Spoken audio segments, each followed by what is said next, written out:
Hi, welcome to Cracks in the Cement podcast. I'm your host, Ronan. Hope this finds you well. It is September 24th, 2024, and we have crossed over into fall in the Northern Hemisphere. I hope the transition is going well for y'all so far. Today it's going to be not supposed to be 90 here in Eugene, Oregon.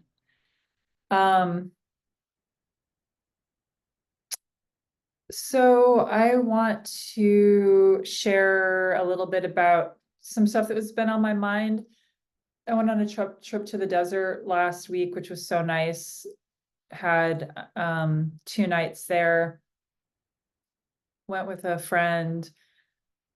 A lot of quiet time, yummy food, just really nice.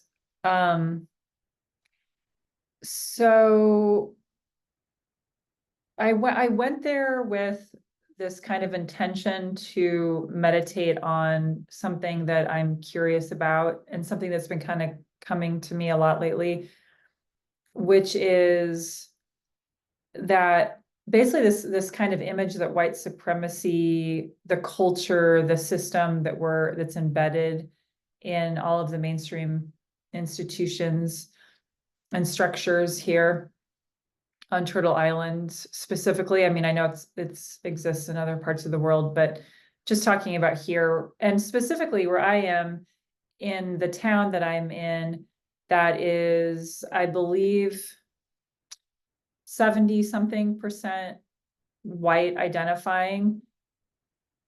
And with a lot of our institutions having more than that within the positions of power, more than 70-some%, that there are organizations here that are basically, I just been getting this image of like a pattern. There's this pattern that is white supremacy culture.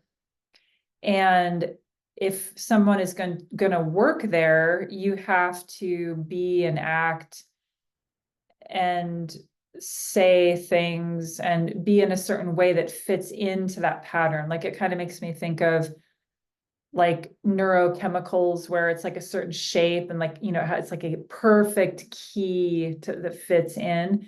And so we've got this system and we have to act in a way that plugs into the white supremacy system. And if we don't, we get fired or we quit. And it just doesn't work, and you get spit out. And then when there's that system, and then within that system, they're like, hey, we want to have DEI work done, or DEIJ or DEIB, whatever you call it, diversity, equity, inclusion, belonging, justice type work. It's like this white supremacy culture pattern. And then in comes this, like the work that we do at Apokalypsis, we're coming in attempting to change some of the culture there to basically come in with a different pattern that can't stick. If the organization is not willing to change that pattern, then the DEI work is just going to slide right off, and it's just the same old thing. But I'm like, how do I articulate that in a workshop? Or like, how do I articulate, how do I translate that into something that's kind of like the here and now and not just the symbolic imagination realm? I mean, it's a felt sense too. I could feel it. So I was feeling like, as I was heading over to the desert, I was feeling like there's a white supremacy culture pattern. And then there is, I can't remember at one point I felt into it, but I could feel kind of lower and sort of more in my body. It felt like Gaia would have the answer. Like, what is the antidote to the white supremacy culture pattern?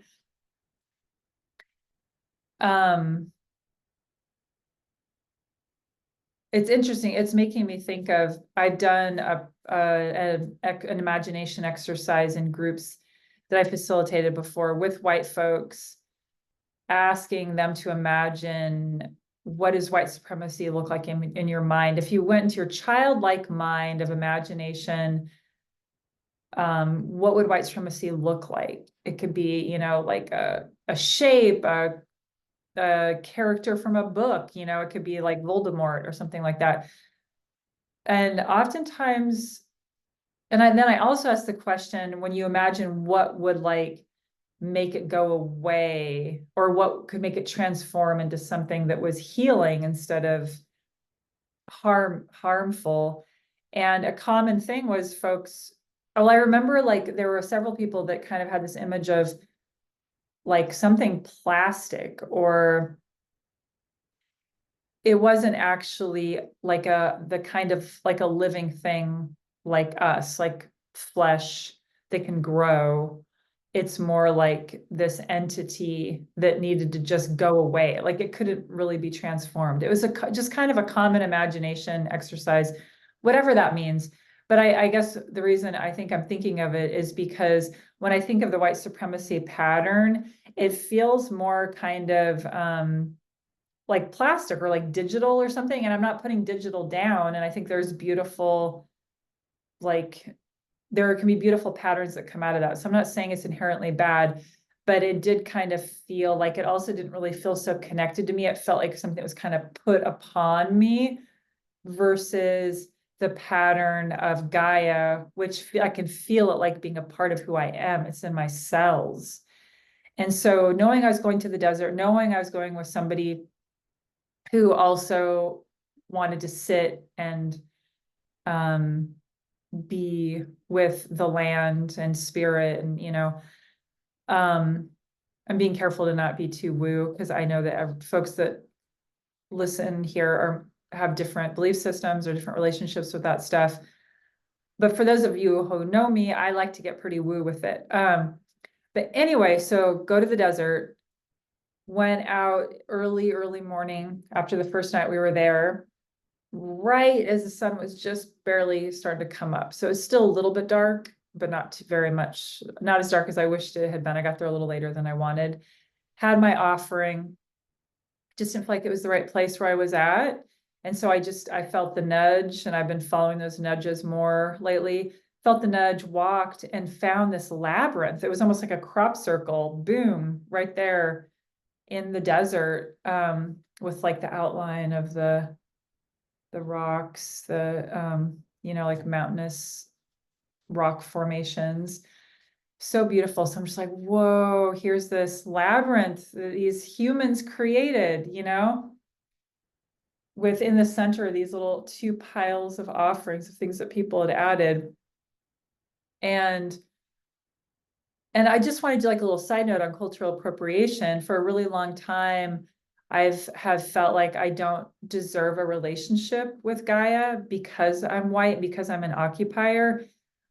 And the more work I do on listening and connecting with what I'm going to just say the spirit realm, the more I feel very certain that it is not only the birthright of every single being on earth, including like our rock ancestors. Every being on earth deserves, and it's our, you know, birthright to have a relationship with Gaia.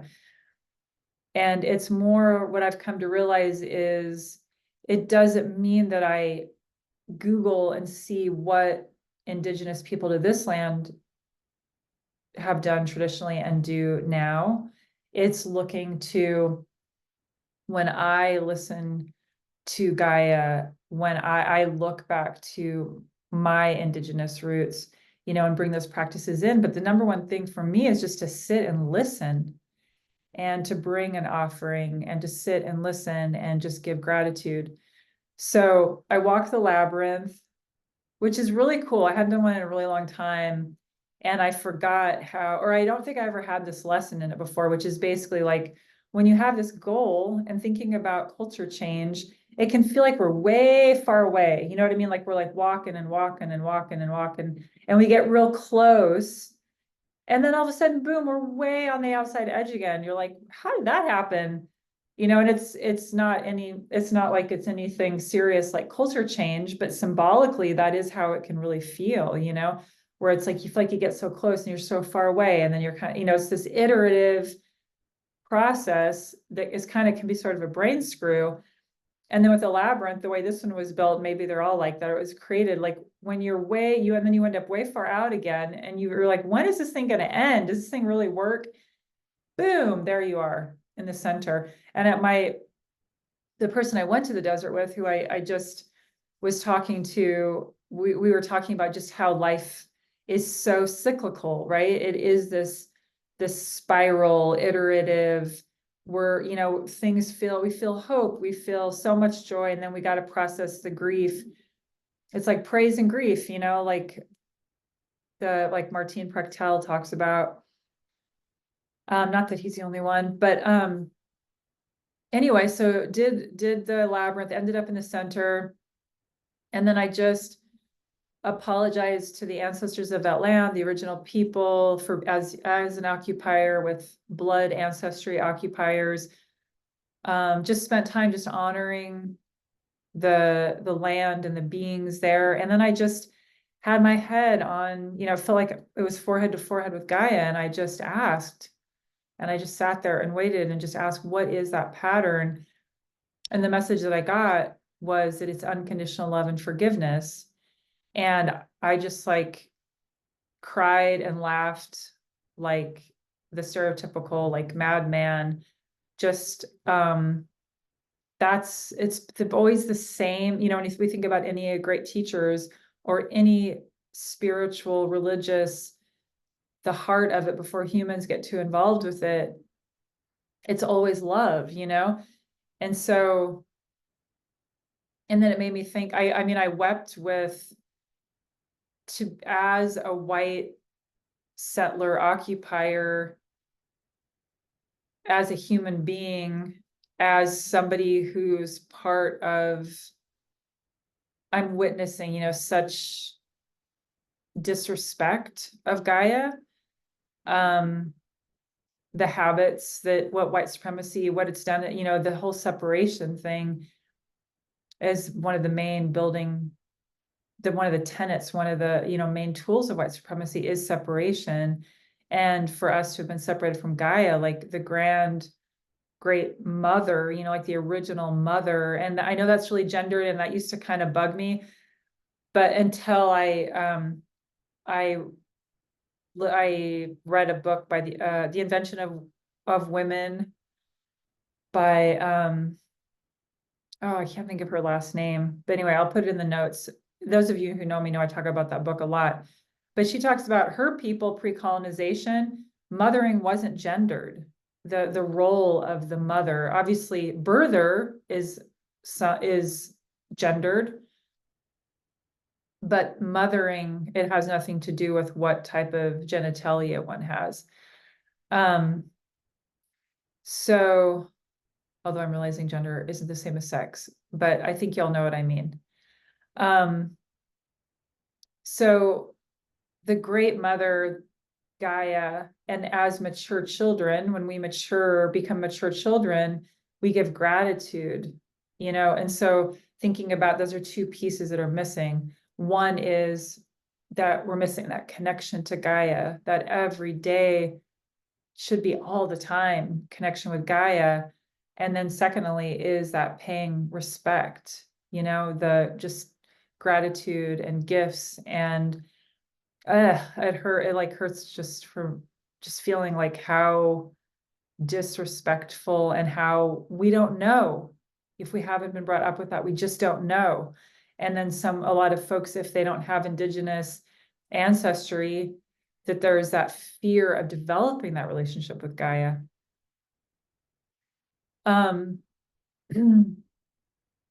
then thinking about this message of unconditional love and forgiveness, the question is how can we practice and feel into what blocks me from forgiving?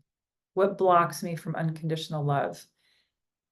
it's not going to be the same answer, right? Like some of it is just like, I'm just really fucking mad and I need to work through that, and I know that this thing that's happening is wrong and it breaks my heart and I'm just mad, and it seems to me that like thinking about the teachers that taught love is where it's at, or that's the most basic truth. And what we're really here to learn on earth is unconditional love, is can we trust ourselves enough? Can we try? I mean, this is what I feel into myself. What makes me afraid to have unconditional love? What makes me afraid to forgive? I'm afraid that it'll make me let my guard down. I'm afraid that it'll mean that people won't be held accountable. I'm afraid that more harm will come. And so what I'm curious about is, can I, and being in the desert, like that experience was so beautiful that I feel like that I can just see it. I feel like the desert like lives right here out in my chest, and it makes my heart feel really big and wide. And also that's what I've come to understand is divine masculinity is holding space. How much space can I hold? What's my capacity to hold? And can I stretch that?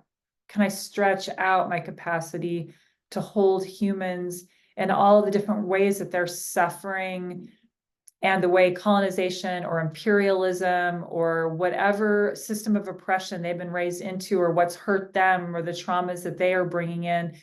Can I expand my capacity to hold space wide enough for those people and say no and be fierce and be protective?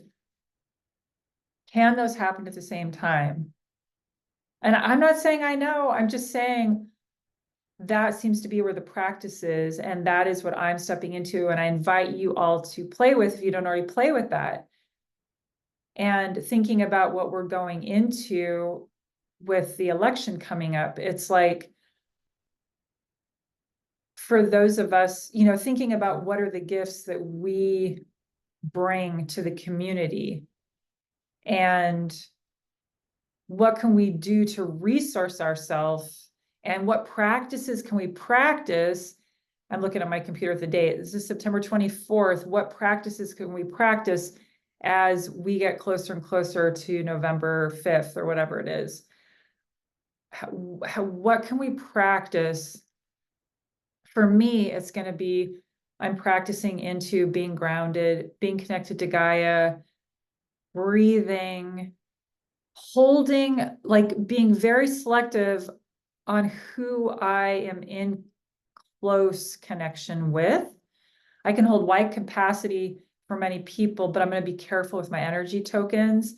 And I want to connect with people who also are practicing the same types of things that I'm practicing, to kind of like create that grid of support. I want to practice imagining people who trigger me the most and just try to hold them in honey, hold them in unconditional love as much as I possibly can.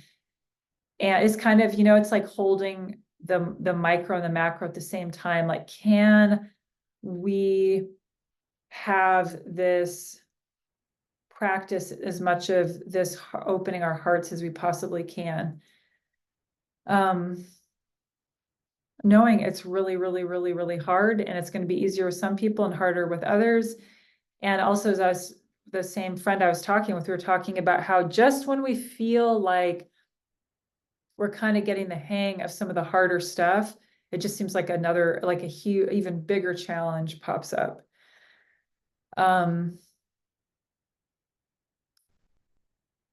Yeah. So that's what's on my mind. And just thinking about, one other thing I just want to add is,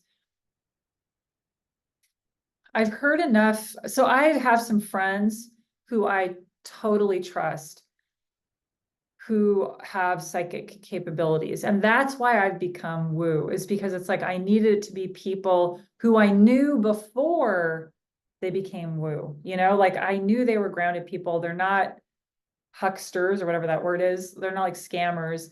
I know it's real. And so keeping that in mind, this may sound like I'm kind of like crazy or something, but also just thinking about physics and what we can see and what we can't see. You know, like I can't see the internet going. I can't see the radio waves. You know,